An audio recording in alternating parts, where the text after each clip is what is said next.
So a fresh idea is the title of the story. This is a realistic fiction story. In this story, we will read how do we get things we need. We will read about how one girl meets a need in her neighborhood. So before I start with this story or playing the audio of this story, let's write the essential traits of a realistic fiction. I prefer if you write them on the copybook, dear. So on the copybook, you can start with the first circle, placing realistic fiction, the genre. So we're talking about genre, and this one is a realistic fiction story. And when I say realistic fiction, I mean what?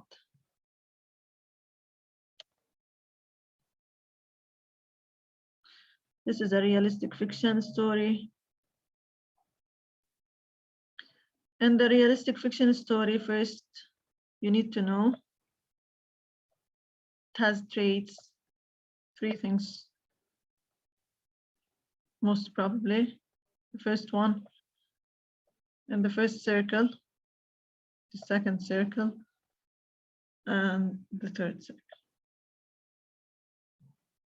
And the first one, right? Everyday events. It represents everyday events. It means it's real, not everyday events that could happen in real life.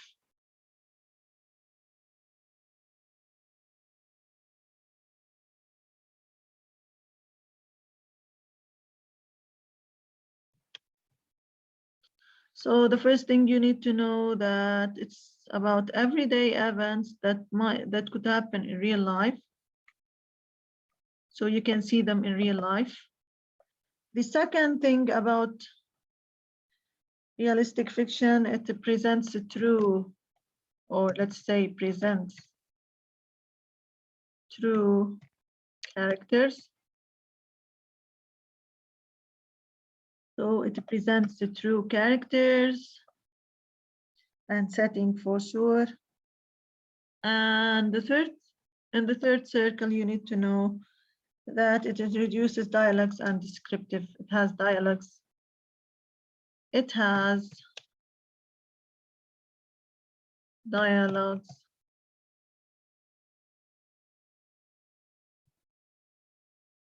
Sorry.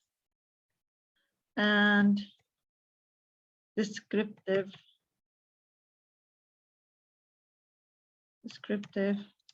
details.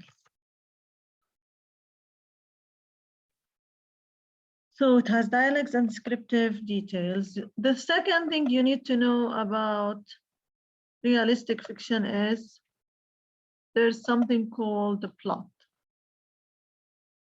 And when I say a plot, I mean,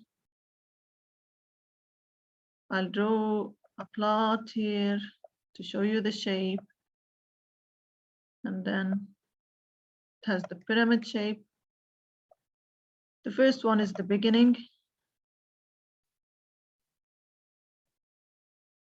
And we say the middle or the climax. And the resolution or the end. Here on the line, over here and here, we have events that are happening. We call them, this is the rising event. So it's the rising one. Actions or action. And falling action over here, where the characters start solving their problem.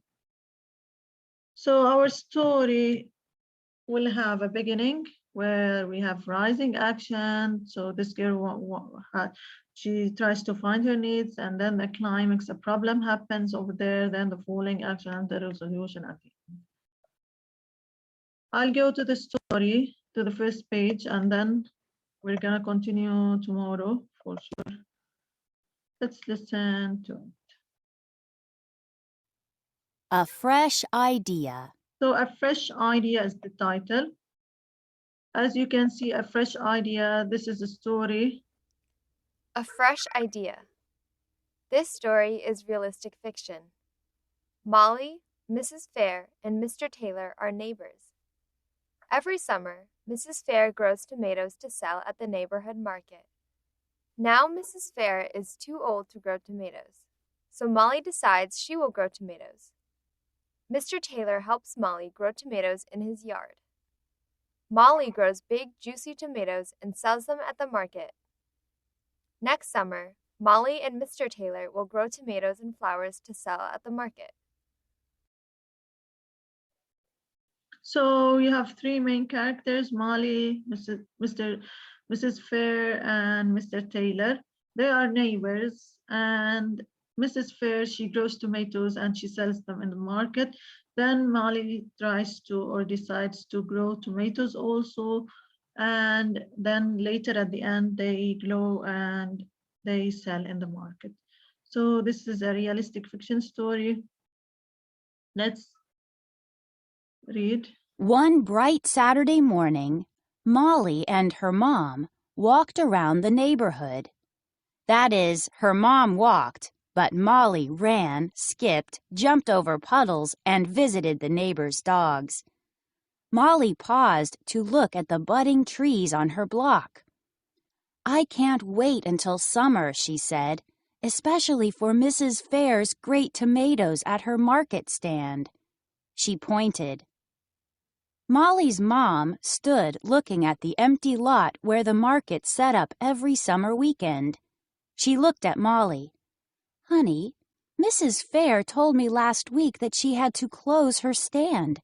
She's really getting too old to run it anymore." Molly turned, stared, and put her hands on her hips. "But Mrs. Fair's stand can't close," she said. "It's the only place in the neighborhood we can buy fresh, delicious tomatoes." Then she added, to show she wasn't being selfish, "Everyone needs fruits and vegetables for a healthy diet." After they got home, Molly headed out to her backyard swing to think. "If only I could plant a garden," she thought, "but our yard is way too small." Just then, she noticed her neighbor, Mr. Taylor, looking at his daffodils. Molly knew he was thinking about how he had planted those flowers with his wife.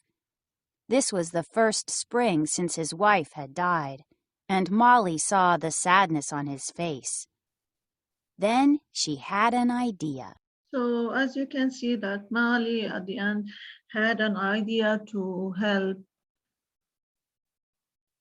plant tomatoes. So I'm gonna see you in the next session. This is all for this session. Have a nice day. Bye.